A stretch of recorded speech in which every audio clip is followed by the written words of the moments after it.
Hello Kuwait and Philippines, hello Middle East, and hello world. This is Rachel from ICC Kuwait and welcome dito sa ating live update. So, matagal-tagal din tayong hindi nakapag-live update, no? Hindi tayo nakakausap ng live talaga. So, yun para sa lahat ng mga kababayan natin na nandito sa Middle East. Kung ikaw po is isa sa mga kababayan natin na nangangarap na magtrabaho sa opisina pero kulang sa computer skills, at may bakanting oras sa umaga, ito na po yung chance po natin kabayan. Mag-upgrade na po ng computer skills while working abroad. 'Di ba? Kasi naniniwala ba kayo na ang pagkakaroon ng computer skills ay isang malaking advantage para sa magandang trabaho? Kung yes or agree, kung sang-ayon ka, mag-comment lang po kayo ng yes or agree kung sang-ayon po kayo, kung naniniwala kayo na yung pagkakaroon ng computer skills ay isang malaking advantage para tayo is magkaroon ng mas magandang trabaho. 'Di ba? Kasi dito sa ICSA, magandang balita talaga 'to sa lahat ng mga kababayan natin dahil yung aming computer secretarial training course po is integrated na siya with artificial intelligence. So, bakit ba mahalaga ang computer skills sa trabaho? Kasi alam nyo sa panahon ngayon, halos lahat ng trabaho natin nangangailangan na ng computer literacy. Ang kakayahang gumamit ng Microsoft Office applications and artificial intelligence tools at iba pang digital platforms ay malaking advantage para sa job market or sa job market. Kasi maraming kumpanya ang naghahanap talaga ng empleyado na may kaalaman sa data management, document processing at office automation. Kaya naman, ang pagkakaroon ng computer skills ay isang mahalagang puhunan para sa mas magandang oportunidad sa trabaho. And of course, alam nyo ba na si Henry C. ang founder ng ISM, ang pinakamalaking retail and mall empire sa Pilipinas. So, halos lahat tayo is alam naman talaga natin yan. So, si Henry C. po ay nagsisimula siya bilang isang simpleng tindero lang dati. And dahil sa kanyang determinasyon at sipag at willingness na matuto, nagawa niyang palaguin ang kanyang negosyo at maging isa sa mayamang negosyante sa Pilipinas, of course, 'di ba? And of course sa buong mundo rin. So isa siya sa pinakamayaman na negosyante. So, isa sa mga naging susi ng kanyang tagumpay ang pagbibigay halaga ng innovation at technology. Kaya naman, sa modernong panahon, ang pagkakaroon ng computer skills ay isang hakbang patungo sa tagumpay. So, kaya ngayon, isimulan na natin yung pag-upgrade ng skills natin, pag-enhance ng skills natin sa computer para at least hindi tayo mapag-iwanan, 'di ba? Kasi kailangan natin makipagsabayan sa modernong teknolohiya. So, hindi natin kailangan na, okay, hindi ko alam to, so hindi mo alam.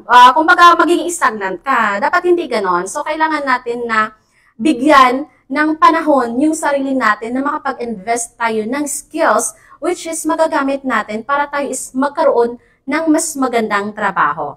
Kaya nga, kanina sabi ko, kung isa ka sa naniniwala na ang pagkakaroon ng computer skills is isang malaking advantage para tayo is magkaroon ng mas magandang trabaho. So, comment lang kayo ng yes or agree kung sang-ayon kayo dyan. Okay? So, yun. Dito, sa ICSA, matutunan po natin yung digital literacy. Ito yung basic computer operations at tamang paggamit ng internet. So, of course, nandito yan sa digital literacy. And of course, yung Windows 11, file management system, file management, system navigation, at shortcuts para mas mapadali ang ating mga trabaho. And of course, yung Microsoft Word, Microsoft Excel, and Microsoft PowerPoint, ito talaga yung kakailanganin din natin sa office work. Okay? Kasi sa Microsoft Word, matutunan natin yung paggawa ng mga professional documents tulad ng resume, reports, meeting minutes, agenda, or anumang kind ng professional documents. And of course, sa Microsoft Excel, matutunan natin maging professional tayo sa data organization, formulas, charts, and financial reports. And of course, kasi dito is, yun nga, may mga formula siya, and hindi lang siya basta-basta, okay, actually, marunong naman ako sa paggamit ng computer, pero in the, sa application na ng trabaho, nahihirapan tayo. Diba? So, Microsoft PowerPoint, yung pag-design natin ng mga creative ideas or engaging presentations. Okay? So, itong Microsoft PowerPoint, kung ikaw talaga is nagtatrabaho sa opisina and yung work mo is nasa marketing ka, or sa sales ka, kakailanganin mo yung pagdi-design dito. So, magagawa natin yan sa Microsoft PowerPoint. And alam nyo ba, marami na kami mga experience dito sa, of course, kasi si ICAC is more than 25 years na dito sa Kuwait na nag-offer ng mga courses, and marami na kaming mga experience with regards sa aming mga students. So, may mga students kami na nag-enroll kasi kailangan na nila ng skills, kasi kailangan nila sa trabaho, and gusto nilang madaliin yung course na matapos na. Minsan sinasabi na, ma'am, okay lang ba tapusin namin yung course within 1 week or 15 days? Kasi kailangan ko na talaga siya sa trabaho, and kailangan ko na and gusto ko yung merong customization na ito yung kailangan ko sa trabaho. May mga ganong instances na ano namin dito, na experience namin dito sa ICAC.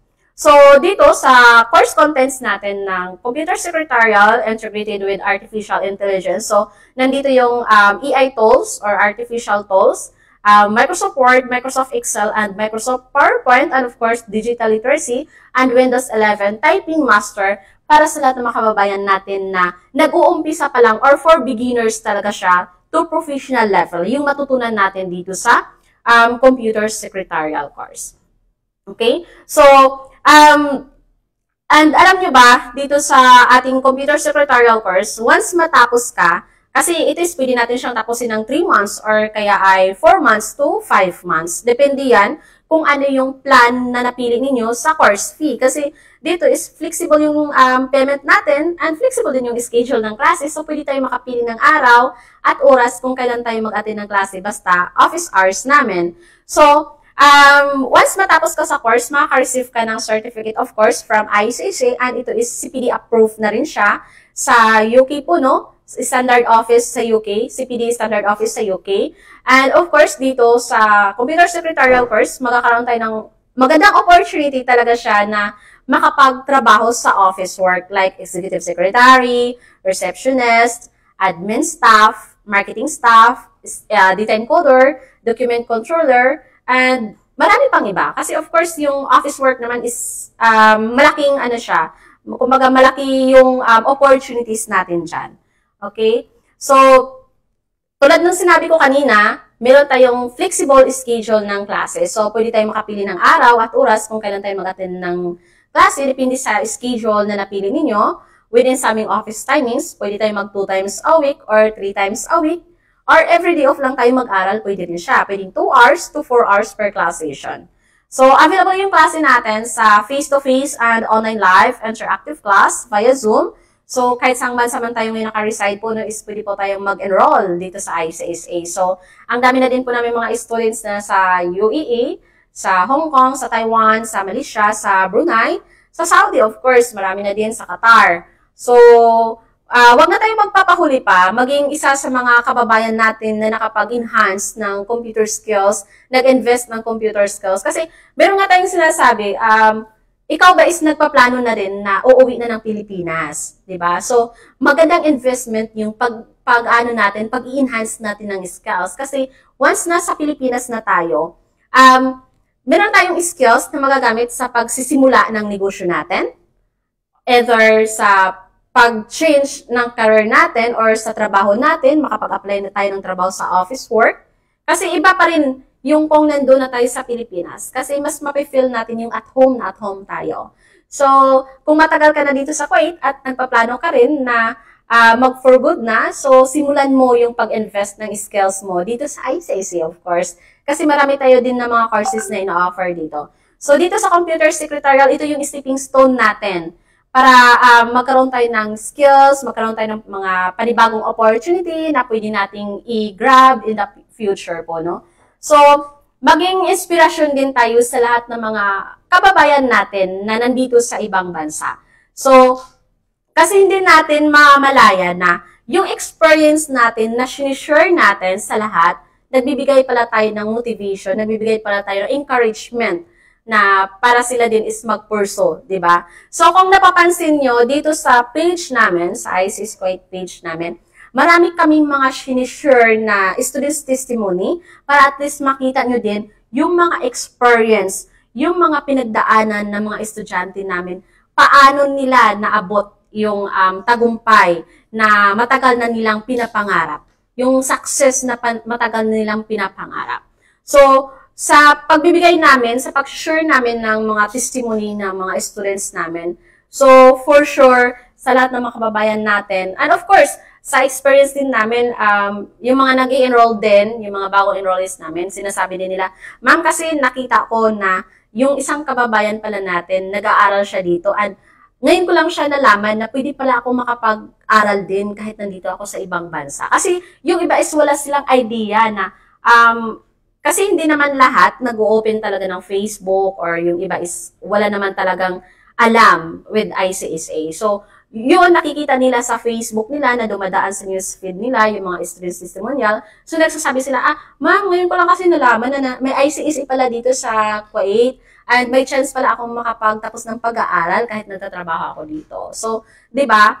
So, dito sa ICSA, yung main goal talaga namin dito, yung main purpose namin dito is makapagbigay ng quality of education para at least makatulong kami sa lahat ng mga kababayan natin, sa lahat ng mga OFW, na mag-succeed kayo kung ano man yung journey or kung ano man yung gusto nyong tahakin in the future. Okay? So, mas maganda kasi na magiging preferred tayo. Kasi dito nga sa ICSA, may isang students na din kami. Actually, marami na kami mga students no na nasa Canada na, sa UK, and si ICSA yung naging isang stepping stone nila para sila is nakapunta na sa Canada. Kasi marami naman kami mga courses din na ino-offer. Depende yan kung ano yung magiging career plan natin. Kaya sinasabi namin minsan yung mga hindi pa talaga nakapag-decide kung anong course yung i-enroll nila, tinatanong namin, ma'am, ano pala yung career plan natin in the future? Para at least matulungan namin kayo, magabayan namin kayo kung ano ba yung course na pwede ninyong i-enroll dito sa ICSA. So, maging inspirasyon natin si Henry Sino na hindi siya tumigil. Meron talaga siyang determination, yung sipag niya, yung willingness niya na matuto, and nagawa niyang palaguin yung business niya. So, sa atin din, sisimulan natin yan sa sarili natin. Magsimula tayo, paano ba natin siya i-enhance yung sarili natin? Paano ba natin siya i-develop yung professional growth natin, di ba? Kasi ito yung magiging susi natin, ito yung magiging stepping stone natin. Yung pag-enhance natin ng skills, yun yung magiging gabay natin, ito yung magiging daan natin para magkaroon tayo ng mas magandang opportunity, maging successful tayo in life. Okay, kasi nga, yung pag-ano kasi natin, yung mga matutunan natin, dapat everyday talaga nag-i-improve tayo, di ba? So, as much as possible, nag-i-improve talaga tayo, marami tayong matutunan everyday, so, kailangan talaga natin na mag-invest ng knowledge. Para at least, meron na tayong hashtag na uuwi na ako sa Pinas kasi may skills na ako. Kaya ko nang i-ano yung sarili ko pa. 'Di ba? Kaya ko na umuwi ng Pilipinas kasi may skills na ako. Certified na ako sa paggamit ng computer applications. So magagawa ko na yung mga pangarap ko na hindi ko nagawa dati. 'Di ba? So, yun, nandito si ICSA para maging katuwang, maging kasama nyo sa tagumpay, of course, kasi lahat naman tayo, 'di ba? Dito sa ICSA, pangarap talaga namin sa lahat ng mga students namin is maging successful after nila matapos yung course. So, tandaan natin na ang tamang kaalaman ay isang malaking puhunan sa kinabukasan natin. Kaya huwag nang pagpalalampasin po ninyo yung opportunity na ito. Mag-enroll na po tayo dito sa aming Computer Secretarial Training Course Integrated with Artificial Intelligence. At yun, hopefully na makita namin kayo dito sa ICSA and maging isa sa mga inspiring students namin, and sana kayo naman din yung makapagbigay ng mga kwento ninyo kung paano ninyo natapos yung course ninyo dito sa ICSA. So, para sa enrollment process, ayan, so mag-message lamang po tayo, or sa mga inquiries ninyo, mag-message lamang tayo sa aming WhatsApp number, +965 99302850. Ayan, so maraming salamat po sa pagsubaybay ninyo dito sa aming live update. Ako po muli si Ms. Richelle, ang nagsasabing ICSA, your partner in success. So, ayan, para sa lahat ng mga kababayan natin na may bakanting oras, lalo na ngayong Ramadan, no? So, grab this opportunity na ma-avail ninyo yung 50% discount natin. Kasi ito is limited offer lang siya within this Ramadan until March 31 lang po yung special discount offer natin. So, yan. Gawin natin productive yung mga day off natin. Gawin natin, kumbaga, yung day off natin, gawin natin siyang makabuluhan. 'Di ba? So, grab this chance na makapag-enhance tayo ng skills natin, makapag-invest tayo sa skills natin, which is makakatulong din sa atin sa pag-abot ng ating mga pangarap. And so, maraming salamat po. Muli ako si Ms. Rochelle, ang nagsasabing ICC is your partner in success. Thank you and God bless everyone.